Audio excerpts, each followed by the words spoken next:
The Minnesota Timberwolves have got off to a super weird start to the season so far. Anthony Edwards has had an injury, their defense has fallen off a cliff, and they haven't been able to pass the test against good teams. Really, the only sustainable thing that they've found at either end of the floor is 3-point shooting, and in the modern NBA, that's not a bad area to be elite in.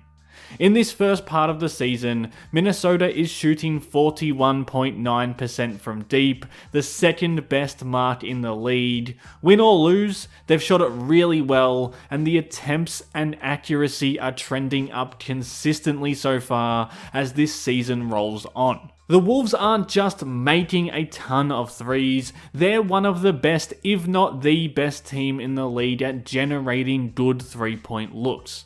That's their early season identity right now.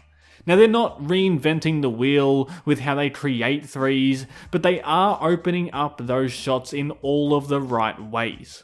The best way for Minnesota to generate threes, and for the league at large to generate threes, is to bend defenses with drive and kick game.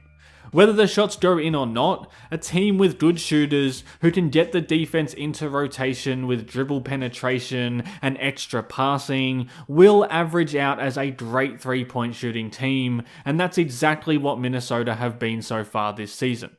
This possession is kind of the pinnacle of that mentality. So the first time that they enter the arc is off the pick and roll, and Anthony Edwards' gravity draws 2 to him, but Gobert's roll also draws this helper off the corner.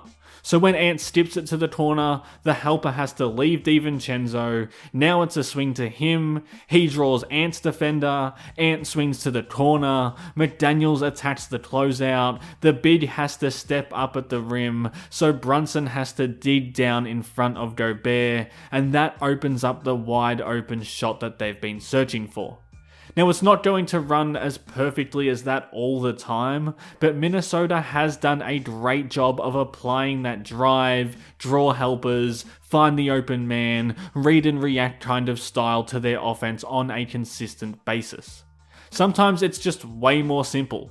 Attack downhill, get 2 feet in the paint, see the corner over in help, and hit the corner for the 3. That's no less effective than multiple pass possessions. Again, attack the closeout, draw the corner helper, find the man he's helping off, and that's simple, effective, and hard to defend drive and kick offense. And it doesn't have to be just the corner. Spacing off the top of the key is working for them too. If this defender wants to overhelp on the potential drive, it's an easy kick out pass for a 3. There's a bunch of more advanced ways that Minnesota is thriving as a 3-point shooting team right now, but drawing this nail helper, then swinging the pass to the open man is just as impactful.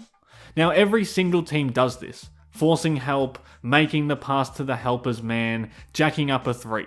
That's very standard in today's NBA. Whether it's the top of the key, in the corner, or anywhere else around the arc, making one pass to the open man is as basic as it gets for a drive and kick, read and react offense. What Minnesota is doing as well as anybody right now though, is making the extra 1, 2, or 3 passes. Again, that's not reinventing the wheel, but it is less common around the league. It's that good shot to great shot mantra within an offense. This could be a good shot for Naz Reid driving down the lane. Randall could attack this space for a good shot. McDaniels is shooting well enough to take this shot. Again, nobody is blaming Randall for eating up this space for a shot, or blaming DiVincenzo for launching this 3.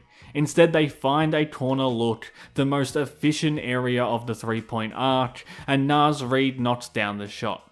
That's a separator. Teams who don't create or make volume 3s don't usually play this way. It's not just drive and kick, it's multiple drives, multiple kicks, multiple attempts to get open 3s. But to be a really good 3-point shooting team, Minnesota needs to find other separators as well.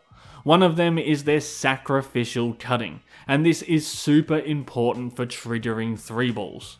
So to turn this from a simple high pick and roll action into a wide open 3, this slot cut that draws the attention of 2 defenders is absolutely crucial. Head coach Chris Finch spoke a lot about sacrificial cutting in the preseason because diving through from the slot is such a smart way to collapse multiple defenders in the paint and open up 3-point shots for the shooter who stayed spotted up. Moving without the ball with no intention to get the ball is such an important part of good 3-point offense. It can be with these 45-degree cuts, or even something as simple as unscripted off-ball screening.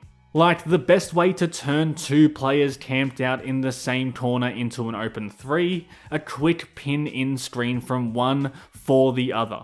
Clark is never going to get the ball there, but he is still the one that helps create that 3-point look.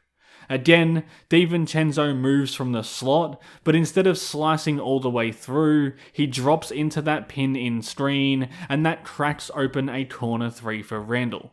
This is even an area where Rudy Gobert thrives within Minnesota's offense. If he stays at the free throw line here, this lane for Dillingham is bigger, but if he shifts down and shields off the defender, he helps create this wide open passing lane for a better shot from the corner.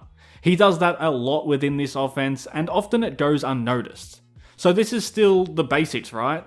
Cutting, screening, moving without the ball, making the extra pass, and understanding spacing. They're all very basic concepts, but if a team gets them right as often as Minnesota is getting them right so far this season, it becomes a very hard blend of things to stop for a defense.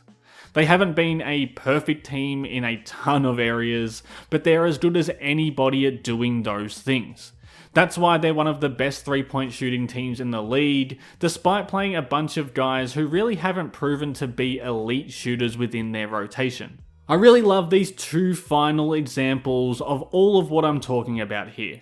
So it's that off-ball movement from the slot here. When that doesn't come off, it's drive and kick, that draws helpers, Gobert's cut draws more helpers, and they cap off the drive and kick offense with an open and good shot regardless of the result. That's all of the good things that we're seeing in one single possession. Again here we see this off-ball wedge screen from Conley that frees up Randle to drive, where he's going to draw a ton of help defense at the same time that Gobert's cut occupies them as well, and this time they do get the reward on that drive and kick 3-ball. Minnesota need to do a lot of things better right now if they're going to get to where they want to get this season, but their shooting just isn't one of them. If they remain at this level in terms of creating and making threes, this is going to be what they hang their hat on going forward.